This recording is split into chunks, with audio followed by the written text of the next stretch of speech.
Hello everyone and welcome back to my channel maths addiction. आज की इस video में हम 0 to 0 सीरीज में स्टार्ट करने जा रहे हैं अलजेब्रा।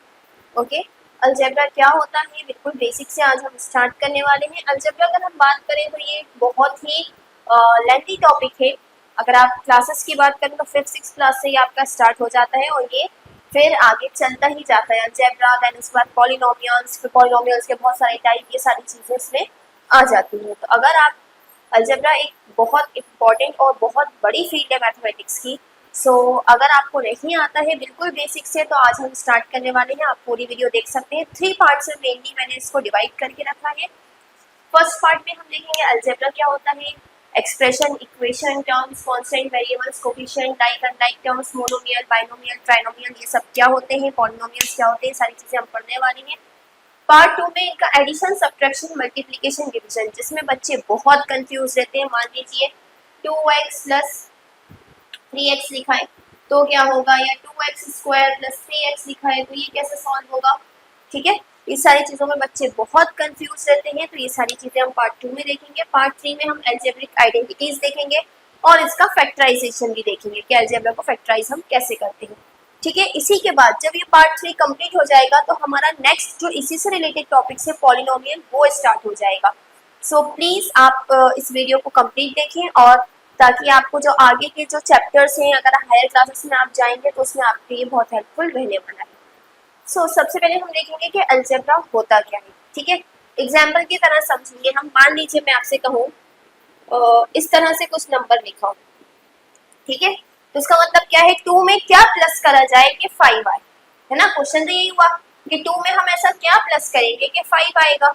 ठीक है, जब आप इसका आंसर निकालेंगे तो आंसर क्या आ जाएगा इसका 3 में 2 प्लस करेंगे तो 5 आएगा। ऐसे क्वेश्चंस आपने बचपन में कई बार देखे होंगे। इस तरह से आता है dash plus 2 is equal to 5 या 3 minus dash is equal to 2, है ना। तो ये क्या होते हैं, अभी ये किस फॉर्मेट में है, ये पूरा है नंबर के फॉर्मेट में, है ना, नंबर्स के फॉर्मेट में है। अगर हमें इसी चीज को दूसरे तरीके से लिख दो like this, x plus 2 is equal to 5। अब ये x क्या है, कुछ नहीं है, डैश की जगह मैंने एक x लिख दिया। x का मतलब क्या है कि यहाँ पे कोई भी नंबर की वैल्यू आ सकती है, जैसे यहाँ पे था, सेम चीज ये है। x की जगह पे कोई भी नंबर आ सकता है, लेकिन वो नंबर क्या होना चाहिए, वो नंबर ऐसा होना चाहिए कि जिसमें 2 प्लस करेंगे तो 5 आएगा।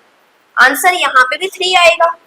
तो यहाँ पे हम कहेंगे क्या कि x की वैल्यू 3 है, x की वैल्यू क्या है 3, और ये जो चीज आ जाती है यही हम अलजेब्रा कहते हैं, इसी फॉर्मेट को। ठीक है, जहाँ पे नंबर्स के साथ साथ इंग्लिश के जो अल्फाबेट्स होते हैं उनका भी यूज होता है। इन अल्फाबेट्स को हम क्या कहते हैं, वेरिएबल्स। अभी आगे हम और देखेंगे। ठीक है, तो अगर मैं डेफिनेशन की बात करूं अभी अलजेब्रा की, तो अलजेब्रा जो है वो मैथमेटिक्स का एक ब्रांच है। ठीक है, that deals with the value of variables या solving the equation and finding the value of variables. Algebra is a branch of mathematics that deals with solving the equation, इसको हम इक्वेशन कहते हैं, अभी हम आगे देखेंगे, and finding the value of variables. ये जो वेरिएबल्स होते हैं इसकी वैल्यू कि इसकी जगह पे कौन सा नंबर आना चाहिए वो हम अलजेब्रा की मदद से फाइंड आउट करते हैं। ठीक है, अब नेक्स्ट आता है एक्सप्रेशन क्या होता है और इक्वेशन क्या होता है। सो एक्सप्रेशन और इक्वेशन के लिए अगर मैं एग्जांपल दूं, जैसे अभी मैंने जो एग्जांपल लिया था ये था, ठीक है, और इसको मैं ऐसे लिखूं। ठीक है, तो ये जो है जिसमें इक्वल का साइन है, आपको दिख रहा होगा दोनों में डिफरेंस, यहाँ पे इक्वल का साइन है, यहाँ पे नहीं है। तो जिसमें इक्वल का साइन होगा इसको हम कहेंगे इक्वेशन। यहाँ से हम इस x की वैल्यू निकाल सकते हैं कि 2 में क्या प्लस होगा कि 5 आए तो क्या आ जाएगा 3। यहाँ से हम x की वैल्यू निकाल सकते हैं। और ये जिसमें इक्वल टू नहीं होगा इसको हम कहते हैं एक्सप्रेशन। ठीक है, एक्सप्रेशन में क्या होता है, आप एग्जैक्ट वैल्यू नहीं निकाल सकते क्योंकि 2 किसी में प्लस हो सकता है, 2 को आप 1 में भी प्लस कर सकते हैं, 2 में, 3 में, 4 में, 5 में। तो यहाँ पे आप नहीं बता सकते कि x की वैल्यू क्या है, यहाँ पे आप x की वैल्यू निकाल सकते हैं। इक्वेशन में इक्वल टू होता है, एक्सप्रेशन में नहीं होता। नेक्स्ट पॉइंट आता है हमारा टर्म्स एंड फैक्टर्स। पहले टर्म्स की अगर बात करें तो टर्म्स क्या होती है, जैसे कि आपका ये दिया था एक एग्जाम्पल x प्लस 3, ठीक है, तो जहां भी प्लस या माइनस का साइन आता है वहां से ना टर्म डिवाइड हो जाती है, दो हिस्सों में आप बांट सकते हो। ये हो गई आपकी एक टर्म और ये हो गई आपकी दूसरी टर्म। ठीक है, टर्म क्या होगी, अगर मैं कहूंगी कि इसकी टर्म्स लिखिए, आप लिखेंगे एक टर्म है x, दूसरी है +3। प्लस या माइनस का साइन बाद वाले नंबर के साथ जाता है। ठीक है, इसी तरह से मैं लिख दूं 2x - y + 3। यहाँ पे टर्म्स क्या है, एक टर्म है 2x, दूसरी टर्म है -y और तीसरी टर्म है +3। 2x एक टर्म है, -y दूसरी टर्म है और +3 तीसरी टर्म है। जहां भी प्लस माइनस आता है वहां से टर्म्स डिवाइड हो जाती है। ठीक है, x + 3y - 4z + 5। यहाँ पे कितनी टर्म्स है देखिए, 1 2 3 और 4। x + 3y - 4z और +5, ये हो गई आपकी टर्म्स। ठीक है, टर्म्स कितनी भी हो सकती हैं, एक अलजेब्रिक एक्सप्रेशन में अनलिमिटेड टर्म्स हो सकती हैं, जितना आप चाहे उतनी है आगे जा सकती है। अब बात आती है फैक्टर्स क्या होते हैं। तो जब प्लस और माइनस का साइन होगा वहां से तो टर्म डिवाइड हो जाती है। मान लीजिए 2x, अब आपको इसको और डिवाइड करना हो, और छोटे पार्ट्स में करना हो, तो ये क्या होगा 2 × x, ये दोनों आपस में मल्टीप्लाई में है। ठीक है, इसके फैक्टर्स करना हो तो ये क्या होगा -1 और y, क्योंकि माइनस का साइन अलग लेना पड़ेगा, तो माइनस का साइन अलग लेंगे तो 1 के साथ ले लेंगे, यानी 2 × x 2x बनाए, -1 × y y बनाए। इसके करें तो इसका तो खैर 3 ही है, या आप 3 × 1 लिख सकते हैं। इसके फैक्टर्स क्या होते हैं, और छोटे पार्ट्स में डिवाइड कर देना। ठीक है, जैसे अगर मैं कहूँ, यहाँ पर देखते हैं टर्म्स क्या है, एक टर्म है x, एक है 3y, एक है -4z और फिर है 5, ये आपकी टर्म्स है। तो फैक्टर्स क्या होगा, इसका फैक्टर तो x ही रहेगा, इसकी हो गई, एक फैक्टर हो गया 3, एक हो गया y। यहाँ पे अगर मैं बात करूं तो 4 के भी फैक्टर्स होंगे। 4 के फैक्टर्स क्या होते हैं, 2 × 2, तो -2 2 और z, एक माइनस का साइन किसी के साथ भी आप ले सकते हैं तीनों में से, और ये इसका क्या है 5। तो फैक्टर्स क्या होते हैं, टर्म्स को जब आप और छोटे पार्ट्स में डिवाइड करेंगे, बिल्कुल अलग अलग कर देंगे, तो वो बन जाएंगे फैक्टर्स। फैक्टर्स का मतलब इन सबको मल्टीप्लाई करके ही ये बना है। ठीक है, सो कांस्टेंट, वेरिएबल्स और कोफिशिएंट्स, ये आपको हर अलजेब्रिक एक्सप्रेशन में कह सकते हो या इक्वेशन में मिलेंगे। ठीक है, क्या होते हैं वेरिएबल्स, पहले समझना जरूरी है। वेरिएबल्स क्या होते हैं, जो भी अल्फाबेट्स आप यहाँ यूज कर रहे हैं, ABC या XYZ, जो भी यहाँ पे यूज कर रहे हैं वो है वेरिएबल्स। तो यहाँ पे अगर हम देखें इस वाले एक्सप्रेशन में, तो वेरिएबल्स क्या क्या है, x और y। ठीक है, अब आता है कांस्टेंट, सॉरी कोफिशिएंट। ठीक है, कोफिशिएंट क्या होते हैं, जो इस x और y के साथ है with sign.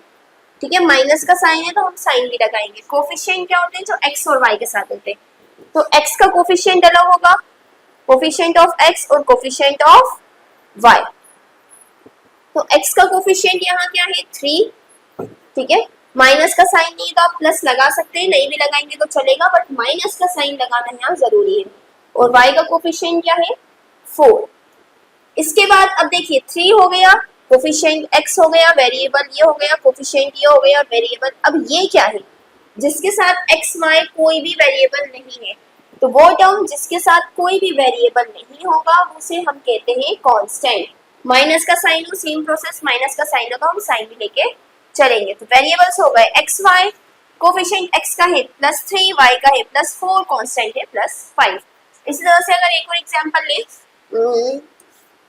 4x - 2y + 3z - 6 = इतना ही ले लेते हैं। ठीक है, तो यहाँ पे अगर मैं बात करूं तो वेरिएबल्स क्या क्या है यहाँ पे लिख रही हूँ। अब मैं यहाँ पे वेरिएबल्स है x, y और z।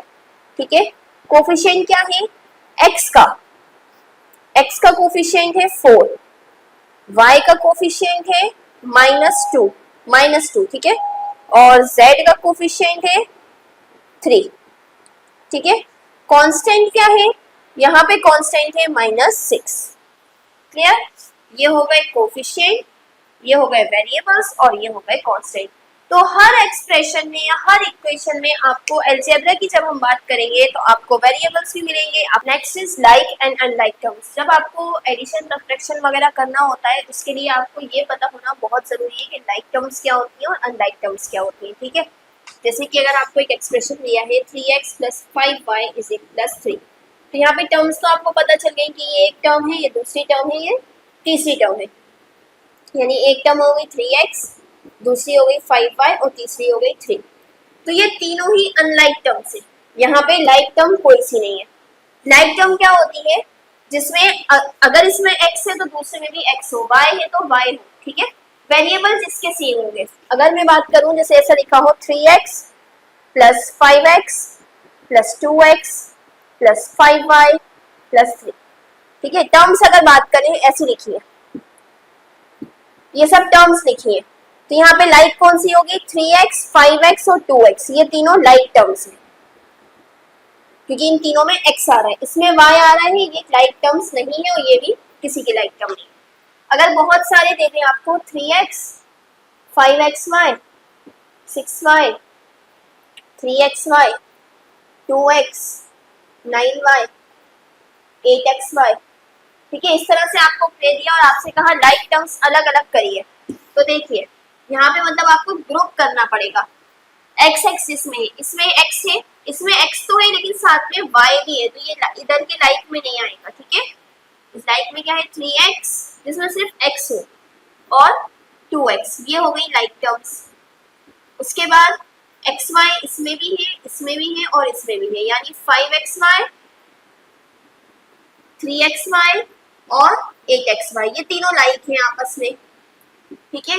और 6y और 9y ये आपस में लाइक है, ठीक है। यानी लाइक टर्म्स क्या होती हैं? लाइक टर्म्स ना ग्रुप में डिवाइड कर सकते हो। टर्म्स को ग्रुप में डिवाइड करना जिसमें वेरिएबल सेम हो, वेरिएबल सेम होंगे वो लाइक टर्म्स होंगी, और जिसमें वेरिएबल अलग होगा या नहीं होगा तो वो क्या हो जाएंगी? Unlike terms. जैसे अगर ये दिया है 3x, 6xy, 5x, तो यहाँ पे लाइक टर्म्स कौन सी हो जाएंगी? 3x और 5x लाइक टर्म्स है और 6xy यहाँ पे अनलाइक है क्योंकि 6xy की तरह कोई भी नहीं है, तो ये हो गई आपकी अनलाइक टर्म, ठीक है। आज का last topic monomial, binomial, trinomial या पॉलिनोमियल्स क्या होते हैं, ठीक है। तो आपको टर्म्स अगर पता है तो इसमें आपको कंफ्यूजन नहीं होगी, ठीक है।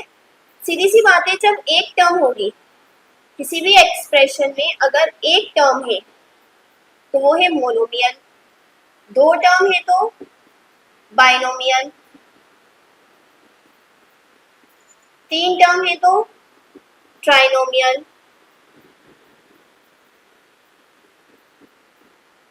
और ये सभी क्या होते हैं? ये सभी होते हैं पॉलिनोमियल। इससे आगे भी 4 टर्म, 5 टर्म, 6 टर्म, इन सबको हम कहते हैं पॉलिनोमियल।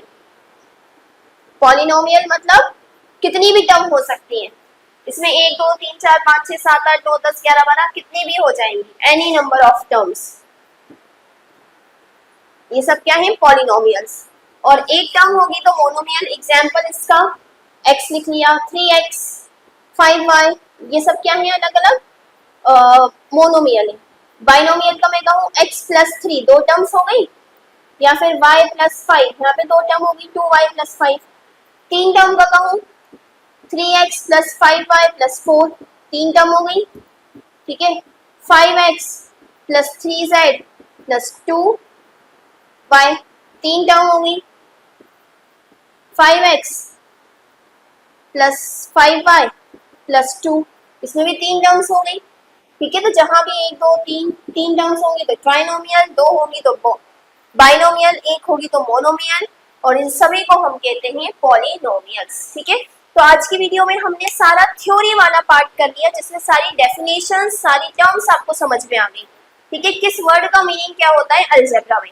अगर आपको इन सारे वर्ड्स के मीनिंग याद रहेंगे ना तो आगे का जो अलजेब्रा है, जो पॉलिनोमियल है, वो आपको बहुत इजी लगेगा, क्योंकि कई जगह हम ऐसी बात करते हैं कि यहाँ पे देखिए मोनोमियल है या ये लाइक टर्म्स है तो ये ऐड हो जाएंगे, तो उसके लिए आपको बेसिक पता होना चाहिए। तो बिल्कुल जो बेसिक था वो आज की वीडियो में हमने कर दिया है। नेक्स्ट पार्ट में हम addition, subtraction, multiplication and division देखेंगे। जो भी आपको डाउट हो आप कमेंट सेक्शन में पूछ सकते हैं, और इसी तरह की और वीडियोस के लिए please do like, share and subscribe to my channel. Thank you.